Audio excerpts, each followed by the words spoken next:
రేవంత్ అన్న కాంగ్రెస్ పార్టీ లీడర్లకు ఏం చెప్పిందట, అసలు కేసీఆర్ ఏం మాట్లాడుతుందో నాకు తెలియాలి, జీవన్ రెడ్డి ఏం మాట్లాడుతుందో నాకు తెలియాలి. మరి నాకు తెలియాలంటే ఇప్పుడు నేను ఫోన్ ఓపెన్ చేసి చూస్తే అందరికి డౌట్ వస్తుంది, కేసీఆర్ సభనే చూస్తుండేమో అనుకొని డౌట్ వస్తుందని లీడర్లకు చెప్పిండట. కేసీఆర్ ఏం మాట్లాడుతుందో విని నాకు చెప్పుర్రి, రాసి ఇయ్యి, మీరు రాసిస్తే నేను సభలో మాట్లాడేటప్పుడు ఆ చిట్టి చూసి కేసీఆర్ ఇట్లా మాట్లాడిండు, కేసీఆర్ కౌంటర్ ఇవ్వాలి, జీవన్ రెడ్డి ఇట్లా మాట్లాడిండు, జీవన్ రెడ్డి కౌంటర్ ఇవ్వాలి. ఇది రేవంత్ అన్న నిన్న ప్లాన్ చేసిండు. ఈ ప్లాన్ సక్సెస్ కూడా అయింది. కానీ రేవంత్ అన్న బాధ ఏంది, గింతమంది జనాలు ఎట్లొచ్చిన అనేది. ఎందుకంటే పాపం రేవంత్ అన్న భారీ బహిరంగ సభలో పరిస్థితి చూడురి.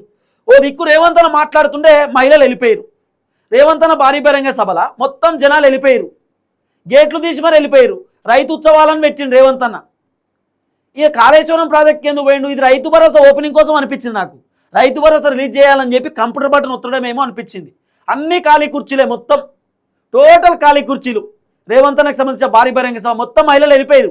పోలీసు వాళ్ళు ఆగవచ్చినా కూడా వాళ్ళు ఆగే పరిస్థితి లేదు. ఇగో గేట్ ఓపెన్ చేసి మరి వెళ్ళిపోయారు.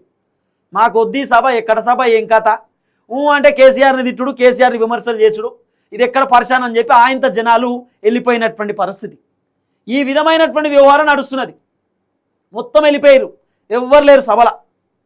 రేవంత్ అన్న ఓదికి మొత్తుకుంటున్నాడు మైక్లా, ఒకటే దంచి కొడుతుండు రేవంత్ అన్న. మహిళలు మాత్రం, జనాలు మాత్రం అంటే కేసీఆర్ తిట్టుడు, కేసీఆర్ తిట్టడానికే రేవంత్ రెడ్డి మీటింగ్ పెట్టిండు. ఇగో మొత్తం ఖాళీ కుర్చీలు చూడు, ఇగో కుర్చీలు అన్నీ ఖాళీ. ఈ కుర్చీలు రేవంత్ అన్న ముందు కూడా ఖాళీయే ఉన్నాయి. మొత్తం కుర్చీలు వారిసిరుగా అంతే, జనాలు లేరు. ఇది రేవంత్ రెడ్డికి సంబంధించిన భారీ బహిరంగ సభ. కానీ రేవంత్ అన్నకి ఎప్పుడో ఒక బాధ ఏంటంటే, అసలు కేసీఆర్ సభకు ఇంతమంది జనాలు ఎట్లొత్తురు, కేసీఆర్ ప్రెస్ మీట్ పెట్టినా జనాలు వస్తురు, సభ పెట్టినా వస్తురు, ఎట్లొస్తురు అసలు. కేసీఆర్ పని అయిపోయింది అనుకున్నాడు రేవంత్ అన్న. కేసీఆర్ కథం అయిపోయాడు, కేసీఆర్ మళ్ళీ అధికారంలోకి వచ్చే పరిస్థితి లేదు, ఇక కేసీఆర్ బీఆర్ఎస్ పార్టీ ఆగమైపోయింది అని చెప్పి రేవంత్ అన్న ఎక్స్పెక్ట్ చేసిండు. కానీ సీన్ కడి చేస్తే ఎక్కడ పని అయిపోవుడు, తండాలు వస్తురు జనం. ఏడ చూసినా జనాలే కనబడుతున్నారు కేసీఆర్కి సంబంధించిన భారీ బహిరంగ సభలో. అది రేవంత్ అన్నకు అర్థమవుతలేదు, ఎట్లొస్తురు ఏం కథ అనేది రేవంత్ అన్నకు అర్థమవుతలేదు.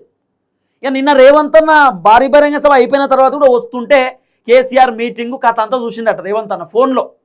అసలు ఏంది ఏం కథ అని చెప్పి రేవంత్ అన్న తన మొబైల్ ఫోన్లో వీళ్ళు కూడా చెప్పిరట, కేసీఆర్ సభ బాగా సక్సెస్ అయింది సార్, బాగా నడిచింది, అసలు జీవన్ రెడ్డి కూడా బాగా మాట్లాడిండు, కేసీఆర్ కూడా మాట్లాడిండు. రేవంత్ అన్న అడిగినారు నా పేరేమన్నా తీసిండా అంటే నో, కేసీఆర్ రేవంత్ రెడ్డి పేరు తీసే పరిస్థితే లేదు, తీయడు కూడా. రేవంత్ రెడ్డి పేరు తీసి రేవంత్ రెడ్డిని కేసీఆర్ హైలైట్ చేయలేడు.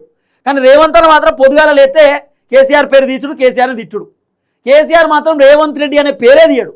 ఆఖరికి పీసీసీ అధ్యక్షుడు మహేష్ అన్న పేరు తీసిండు తప్ప రేవంత్ అన్న పేరు తీయలే కేసీఆర్.